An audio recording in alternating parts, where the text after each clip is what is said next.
میں آج سیرت کے اس جلسے میں آپ سے کہنا چاہتا ہوں، خدا را اپنے خولوں سے نکلو، اگر ان خولوں سے نہ نکلے انہی خولوں میں مار دیے جاؤ گے، انہی خولوں میں بند مار دیے جاؤ گے۔ کیا ظلم ہے؟ جو تبلیغ میں نکلا ہے وہ جہاد کی مخالفت کر رہا ہے، جو جہاد میں نکلا ہے وہ مدرسوں کو ٹیڑھی نگاہوں سے دیکھ رہا ہے اور کہہ رہا ہے یہ کچھ نہیں کر رہے، اور جو مدرسوں میں بیٹھا ہوا ہے وہ مجاہدین کا انکار کیے بیٹھے ہیں، اور جو جہاد میں نکل جائے وہ خانقاہوں کا، خانقاہوں والے سیاست کا، سیاست والے فلاحی کاموں کا۔ یہ کیا ظلم برپا ہے؟ تم نبی کی امتی ہو یا کسی شعبے کے غلام ہو؟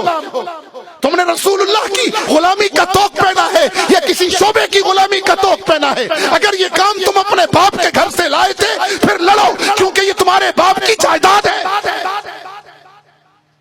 اور اگر ایسا نہیں ہے، تبلیغ، دعوت، تزکیہ، جہاد، خیر کے کام، فلاحی امور، سوشل ورکر، سیاست اسلامیہ، تعلیم و تعلم، اگر یہ تمہارے نبی کا دیا ہوا کام ہے تو پھر سارے ہمارے کیوں تقسیم ڈال رکھی ہے؟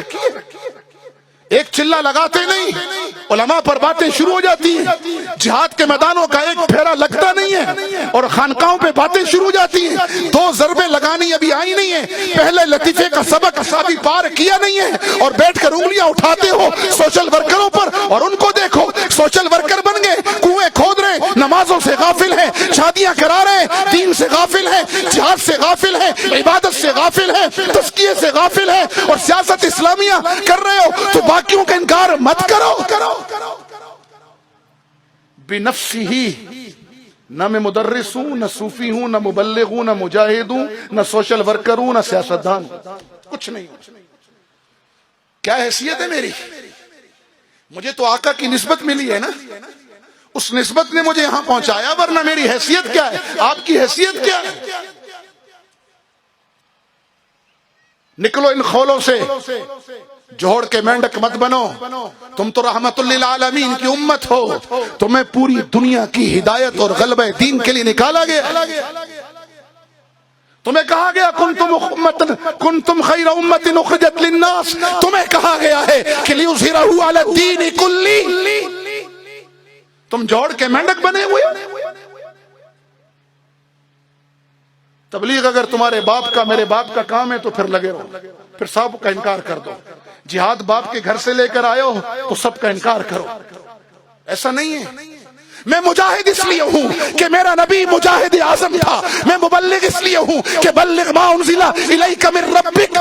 یہ آیتیں میرے نبی پہ نازل ہوئی ہیں، میرا نبی مبلغ اعظم تھا۔ میں تزکیہ اس لیے کر رہا ہوں اور کرا رہا ہوں کہ میرے نبی کی ذمہ داریوں میں تھا وَيُزَكِّيهِمْ۔ جی ہاں، میں خدمت خلق اس لیے کر رہا ہوں کہ میرے نبی نے فرمایا تھا خیر الناس من ينفع الناس۔ میں سیاست اسلامیہ میں اس لیے نوکر بن کے چلتا ہوں اپنے اکابر کا کہ میرے نبی نے تخت مدینہ پر بیٹھ کر سیاست اسلامیہ کی بنیاد ہی نہیں رکھی، کر کے دکھائی ہے۔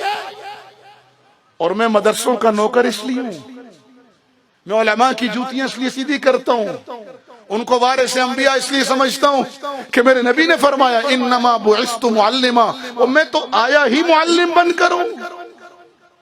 تو اگر محمدی ہو تو پھر اعلان کرو مدرسے بھی ہمارے ہیں، فلاحی کام بھی ہمارا ہے، تبلیغ بھی ہماری ہے، جہاد بھی ہمارا ہے، سیاست بھی ہماری ہے۔ اگر تبلیغ سے انکار کرو گے گمراہی پھیلے گی، دعوت کا کام چھوڑ دو گے گمراہی پھیلے گی، اور اگر تعلیم و تعلم کا کام چھوڑ دو گے تو امت میں قصے کہانیاں رہیں گی، رسوخ فی العلم اور سندیں ختم ہو جائیں گی، پھر زال اور مزل ہوں گے۔ اور اگر تزکیہ نفس چھوڑ دو گے لوگ شیطان سے بڑے نفس پرست بن جائیں گے، اور اگر جہاد چھوڑ دو گے تو 1.5 ارب ہو کر بھی ذلیل ہو جاؤ گے، اور اپنے بھائی کے منہ میں خود نوالا نہیں ڈالو گے تو کافر این جی او نوالا ڈالیں گی، ایمان لے جائیں گی۔ اور اگر سیاست اسلامیہ کے علم برداروں کے ساتھ نہیں چلو گے تو تمہاری اجتماعی قید کو، کمیونٹی کو بدترین نقصان سے دوچار ہونا پڑے گا۔ سمجھو بات کو، نکلو جغرافیہ پرستی سے، نکلو قومیت و صوبائیت اور فرقوں کی لعنت سے۔ تم محمدی ہو، جنگ عظیم دوم میں 1 کروڑ کافر نے مارا. جرمن نے فرانس کو مارا، فرانس نے جرمن کو مارا، جی ہاں اسی برطانیہ نے جاپان کو مارا، اسی جاپان نے امریکی بیڑوں کے اندر اپنے جہاز ڈال کر بیڑے توڑے، اور اسی امریکہ نے پھر جاپان پر ایٹم بم مارا. 1 کروڑ کافر کے ہاتھوں